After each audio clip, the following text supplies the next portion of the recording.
Aspects of educational اور school management and related issues.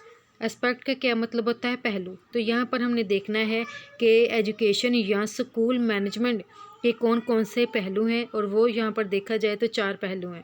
ایک ہے سوسائٹی نیڈس، دوسرا پالیسی اینڈ آبجیکٹیوز، تیسرا ہے ریسورسز، اور چوتھا ہے یہاں پر آؤٹ کمس۔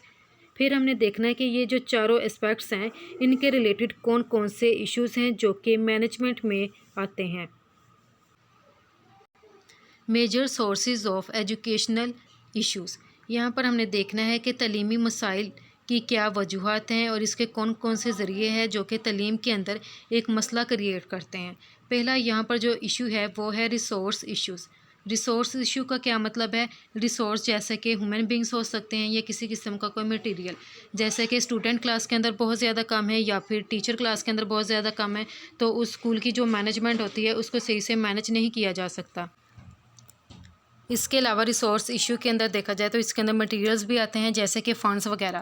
اس اسکول کے اندر فنڈز وغیرہ اویلیبل نہیں ہیں، وہاں پر بچوں کو سہولیات وغیرہ نہیں ہے، جیسے کہ کلاس روم کے اندر پنکھے وغیرہ نہیں ہیں، یا وہاں پر وائٹ بورڈ یا پھر بلیک بورڈ وغیرہ نہیں ہے۔ اس کے علاوہ بچوں کو تجربات وغیرہ کروانے ہیں تو پاکستان کے اندر اکثر دیکھا گیا ہے کہ اسکولز کے اندر جو لیبز ہیں ان کے اندر جو ہے آپریٹرس وغیرہ بھی نہیں ہوتا۔ تو ریسورس ایشوز کے اندر اسٹوڈنٹ، اسٹاف، فنڈز، فیسلٹیز وغیرہ آتی ہیں۔ اس کے بعد ہے پروسیس ایشوز۔ پروسیس ایشوز کیا بتاتے ہیں کہ یعنی کہ بچوں کو پڑھانا ہے اور پڑھانے کے اندر کسی قسم کی کوئی ایشوز آ رہے ہیں، جیسے کہ ٹیچنگ سٹریٹجیز آتی ہیں یہاں پر کہ ٹیچر کو صحیح سے پڑھانے کا طریقہ نہیں ہے، اس لیے بچے جو ہے کلاس کے اندر اچھے سے نہیں سمجھ رہے۔ دوسرا یہ کہ جو پروگرام بچے کو پڑھایا جا رہا ہے وہ صحیح سے نہیں پڑھایا جا رہا ہے۔ تو یہ ساری چیزیں بچے کے جو لرننگ ایکٹیویٹیز ہوتی ہیں، جو اس کا لرننگ پروسیس ہوتا ہے، اس کے اوپر بہت اثر انداز کرتی ہیں۔ اس کے بعد آتا ہے یہاں پر output issues. Output issues کا کیا مطلب؟ یعنی کہ بچوں کو تعلیم تو دی ہے، اب ہم نے آگے اس کی آؤٹ پٹ بھی دیکھنی ہے کہ بچوں نے کس طرح سے پرفارم کیا ہے۔ تو ہم لوگ اس کا جو ہے بچوں کا پیپر وغیرہ لیتے ہیں، ان کا ٹیسٹ وغیرہ لیتے ہیں، پھر ہم لوگ دیکھتے ہیں کہ کتنے اسٹوڈنٹس جو ہیں وہ کامیاب ہوئے ہیں اور کتنے بچے جو ہیں یہاں پر فیل ہوئے ہیں۔ تو کامیابی سے اور پھر بچے کتنے فیل ہوئے ہیں، اس سے ہمیں پتہ چلتا ہے کہ وہ جو تعلیمی ادارہ ہے، جو وہ اسکول ہے، کہ وہ کتنا اچھا پرفارم کر رہا ہے یا کتنا برے طریقے سے پرفارم کر رہا ہے۔ اس کے بعد آتے ہیں سوسائٹل ایشوز، یعنی کہ معاشرتی جو کچھ ایشوز وغیرہ اس کے اندر آتے ہیں، جیسے کہ کچھ ہمارے معاشرے کے اندر کچھ سوشل پرابلمس چل رہی ہیں، جیسے کہ اس کے علاوہ جیسے کہ پولیٹیکل ایشوز چل رہے ہیں، جیسے کہ گورنمنٹ چینج ہوتی رہتی ہے، تو ہر ایک آنے والی گورنمنٹ جو ہے یہ تعلیم کے ریلیٹڈ جتنے جو مینجمنٹ ہے وہ ڈفرینٹ طریقے سے بنائے گی۔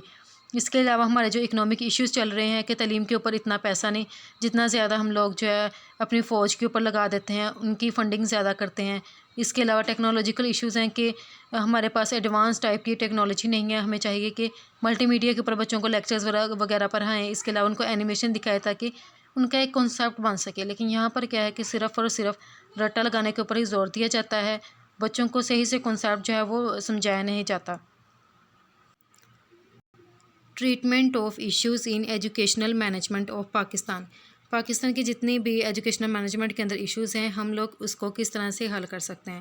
اس کے لیے ہمارے پاس ایک 3 اسٹیپ کا پروسیس ہے، thoughtful analysis of issues. سب سے پہلے تو ہمیں اس مسئلے کے بارے میں مکمل طور پر سوچنا ہے، اس کا مکمل طور پر جائزہ لینا ہے کہ اس مسئلے کی کیا وجوہات ہیں۔ ریسرچ اینڈ انویسٹیگیشن، پھر ہم نے اس مسئلے کے اوپر مزید ریسرچ کرنی ہے، اس کے بارے میں مزید ہم نے تفتیش کرنی ہے تاکہ اس کی مزید ہمارے پاس ایک انڈرسٹینڈنگ ڈیولپ ہو سکے۔ دین ڈسکشن اینڈ ورکشاپ، پھر ہم لوگوں نے ڈسکس کرنا ہے اس ٹاپک کو مزید، پھر کچھ دوسرے لوگوں کے ساتھ مل کر ہم نے کرنا ہے تاکہ ہمارے پاس ایک سلوشن آ سکے اور ہم لوگ اس کے ذریعے ایجوکیشن مینجمنٹ کے اندر جتنے بھی پرابلمس ہیں اس کو اوورکم کر سکیں۔